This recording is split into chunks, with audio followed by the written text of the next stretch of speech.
Hi, എല്ലാവരും സുഖമായിരിക്കണമല്ലോ. ഞാനും സുഖമായിരിക്കുന്നു. എന്തൊക്കെയുണ്ട് വിശേഷങ്ങൾ? നല്ല മഴയുണ്ട് കേട്ടോ, നല്ല മഴയുണ്ട്. കിണറുകളിലെല്ലാം നിറയെ വെള്ളമായി. അങ്ങനെ എല്ലാവരും ഹാപ്പിയാണ്. എല്ലായിടവും മഴയൊക്കെ ഉണ്ടായിട്ടുണ്ടാവുമല്ലോ. ഒട്ടുമിക്ക സ്ഥലങ്ങളിലും മഴയുണ്ടായിരുന്നു. അതിന് വെള്ളത്തിനൊന്നും ബുദ്ധിമുട്ടില്ല. പക്ഷേ ഇനിയിപ്പോൾ മഴക്കാലമാകുമ്പോൾ നമ്മൾ ഒരുപാട് സൂക്ഷിക്കണം. പുറത്ത് കിടക്കുന്ന വേസ്റ്റ് പാത്രങ്ങളുണ്ടെങ്കിലോ ചിരട്ടകൾ, തൊണ്ടുകൾ, ഇതിലൊക്കെ വെള്ളം നിന്നിട്ട് കൊതു ഉണ്ടാവുകയും പിന്നെ പല പല അസുഖങ്ങൾ ഉണ്ടാകാനുള്ളൊക്കെ സാധ്യതകൾ ഏറെയാണ്. അപ്പോൾ നമ്മൾ വീടും പരിസരമൊക്കെ നല്ല വൃത്തിയായിട്ട് ഇട്ടേക്കണം. ആഴ്ചയിൽ ഒരിക്കലെങ്കിലും എല്ലാവരും ഡീപ്പ് ക്ലീൻ ചെയ്യുന്നവരായിരിക്കുമല്ലേ. അപ്പോൾ അങ്ങനെ ചെയ്യണം. അപ്പോൾ ആഴ്ചയിൽ ഒരിക്കൽ ആകുമ്പോൾ ഞായറാഴ്ചയൊക്കെയാണ് നമ്മളത് ചൂസ് ചെയ്യണമെങ്കിൽ ആ ഒരു ദിവസം നമ്മൾ സെലക്ട് ചെയ്യണമെങ്കിൽ അന്ന് എല്ലാവരും വീട്ടിലുണ്ടാവും. ജോലിയുള്ള ഹസ്ബൻഡ് ആണെങ്കിലോ പഠിക്കാൻ പോകുന്ന മക്കളാണെങ്കിലോ വീട്ടമ്മമാരാണെങ്കിലും ജോലിയുള്ളവരൊക്കെ ആണെങ്കിൽ അപ്പോൾ എല്ലാവരും കൂടെ നിന്ന് ഞായറാഴ്ച ഇരുന്ന് ഫുള്ള് വീടൊക്കെ ഒന്ന് ക്ലീൻ ചെയ്യാൻ പറ്റും. അതുപോലെ തന്നെ പരിസരങ്ങളൊക്കെ നല്ലതായിട്ട് വൃത്തിയാക്കിയിട്ടിരിക്കുക. അപ്പോൾ നമ്മൾ വൃത്തിയാക്കുമ്പോൾ തന്നെ നമുക്കൊരു പോസിറ്റീവ് എനർജി ഉണ്ടാകും. വൃത്തിയാക്കിയിട്ടിട്ട് നമ്മൾ തന്നെ ഒന്ന് ശ്രദ്ധിച്ച് നോക്കണം. ഒരു റൂം അലങ്കോലമാക്കിയിട്ടിട്ടും ഒരു റൂം നല്ല നീറ്റാക്കിയിട്ടിട്ടും നമുക്ക് പോയി നോക്കുമ്പോൾ നമുക്ക് ഏത് റൂമിലാണോ നമുക്ക് ഇരിക്കാൻ തോന്നുന്നത്, എപ്പോഴും നമ്മൾ നീറ്റാക്കിയിട്ട റൂമിനകത്ത് നമുക്ക് ഒന്നുകൂടെ കയറണം എന്നുള്ള രീതിയിലും നമ്മൾ അടുക്കും ചിട്ടയാക്കി ഇട്ടിരിക്കുന്നത് കാണുമ്പോൾ ഒരു മനസ്സുഖം, അതൊരു പ്രത്യേകതയാണ് കേട്ടോ. അപ്പം അങ്ങനെ എപ്പോഴും എല്ലാ മുറിയും അതുപോലെ ഇട്ടിരുന്നാൽ ആ വീട് ഫുള്ള് എപ്പോഴും പോസിറ്റീവ് എനർജിയും നമ്മുടെ വീട്ടിനകത്ത് തന്നെ നമുക്കൊരു സന്തോഷം നമുക്ക് ഉണ്ടാകാം. വീട് തന്നെ ഒരു കോവിലാക്കി എടുക്കാൻ പറ്റും, ഒരു അമ്പലമാക്കി എടുക്കാൻ പറ്റും നമുക്ക്.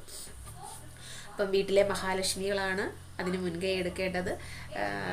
ഓരോ മഹാലക്ഷ്മിമാരും അതിൻ്റേതായ രീതിയിൽ കാര്യങ്ങൾ മുന്നോട്ട് കൊണ്ടുപോകുന്നു. അതുകൊണ്ടാണ് അവരെ വീട്ടമ്മമാരെ തന്നെ ഒരു മഹാലക്ഷ്മി എന്ന് നമ്മൾ പറയുന്നത്. സർവ്വവും അവരുടെ കയ്യിലാണ്. ഒരു വീട്ടിലെ കുടുംബാംഗങ്ങളുടെ ആരോഗ്യം അല്ലേ, അത് ആ വീട്ടമ്മയാണ് കൃത്യമായിട്ടും അടുക്കള നീറ്റാക്കിയിട്ട് പാചകം ചെയ്യുന്നതെല്ലാം വളരെ നീറ്റാക്കി. കല്യാണം ഉണ്ടെങ്കിൽ പാല് കാച്ചി ഇങ്ങനെയുള്ള ഫംഗ്ഷനുകൾക്ക് പോവുക, ഇങ്ങനെ അവരെ കൊണ്ട് കഴിയുന്ന മാക്സിമം രീതിയിൽ എല്ലാം ചെയ്യുന്നത് നമ്മുടെ വീട്ടമ്മമാരാണ്. അപ്പോൾ അവർക്കൊരു പ്രത്യേക പരിഗണന കൊടുക്കണം. അങ്ങനെയല്ലേ തന്നെ അവർക്ക് പ്രത്യേകിച്ച് നമ്മൾ ഒരു വീട്ടിൽ ഒരു വീട്ടമ്മ ഇല്ലാത്ത ഒരു വീട്ടിലോട്ട് നമ്മൾ കയറി ചെല്ലുമ്പോൾ നമുക്ക് തന്നെ ഒരു മൂകതയുണ്ടാവും. ആ വീട്ടിൽ കുറച്ച് നേരം നമുക്ക് ഇരിക്കാനുള്ളൊരു ഇല്ല. പക്ഷേ ഒരു നിലവിളക്കാണ് ഒരു അമ്മ വീട്ടിലെ അല്ലേ. ആ അമ്മ ഒരു നിലവിളക്ക് ഒരു തിരി കത്തിച്ച് വെച്ചാലും അതിൻ്റെ പ്രകാശം ഭയങ്കരമായ രീതിയിൽ എന്ന് പറയുന്നതാണ് ഒരു വീട്ടിലെ ഒരു വീട്ടമ്മ എന്ന് പറയുന്ന ആ വീടിൻ്റെ തന്നെ ഫുള്ള് ഒരു മഹാലക്ഷ്മിയാണ് അമ്മ. അപ്പോൾ അങ്ങനെ ഒരു അമ്മയില്ലാത്ത അല്ലെങ്കിൽ ഒരു സ്ത്രീ ഇല്ലാത്ത ഒരു വീട്ടിലേക്ക് നമ്മൾ പോകുമ്പോഴത്തേനും നമുക്കൊരു 5 മിനിറ്റിൽ കൂടുതൽ നമുക്ക് അവിടെ ഇരിക്കാൻ തോന്നില്ല. പക്ഷേ ആ ഒരു സ്ത്രീ ഉള്ളൊരു വീട്ടിലേക്ക് നമ്മൾ പോകുമ്പോൾ അവിടെ സാധാരണ ആ വീട്ടിൽ വേറെ ആൾക്കാരൊന്നും ഇല്ലെങ്കിലും നമ്മൾ ആ വീടുമായിട്ടൊന്ന് മാനേജ് ചെയ്തിരിക്കും. കുറേ നേരം നമ്മൾ കൂടുതൽ നേരം അവിടെ ഇരിക്കും അല്ലേ. അങ്ങനെയാണ്, അതാണ് ഒരു സ്ത്രീയുടെ എന്താ പറയുക നിറവ് എന്ന് പറയുന്നത് ഒരു മഹാലക്ഷ്മി തന്നെയാണ്. സ്ത്രീ എന്ന് പറയുന്നത് വീട്ടിലെ വിളക്ക് തന്നെയാണ് അല്ലേ.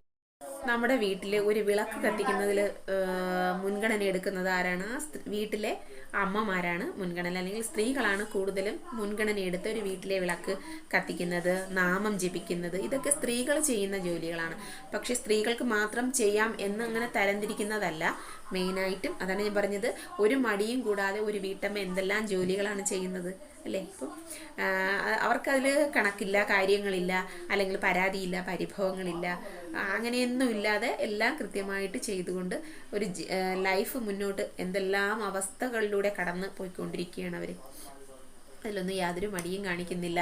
ഇല്ലെങ്കിൽ നാളെ എനിക്കിനി ചോറ് വെക്കണ്ട, കാപ്പി ഉണ്ടാക്കണ്ട, ഇങ്ങനെയുള്ള രീതിയിലൊന്നും ആരും ചിന്തിക്കാതെ എല്ലാം നേരം വെളുക്കുമ്പോൾ എണീറ്റ് അവരുടേതായ കാര്യങ്ങളിൽ അങ്ങ് ജീവിതങ്ങൾ കടന്നു പോയിക്കൊണ്ടിരിക്കുകയാണ്. അതാണ് ഞാൻ പറഞ്ഞ, ഒരു വീട്ടമ്മയില്ലാത്ത ഒരു വീട്ടിൽ കയറി പോകുമ്പോഴത്തേനും നമുക്കൊരു 5 മിനിറ്റിൽ കൂടുതൽ അവിടെ ഇരിക്കാൻ തോന്നുന്നില്ല, ഒരു മൂകത ഉണ്ടാവും.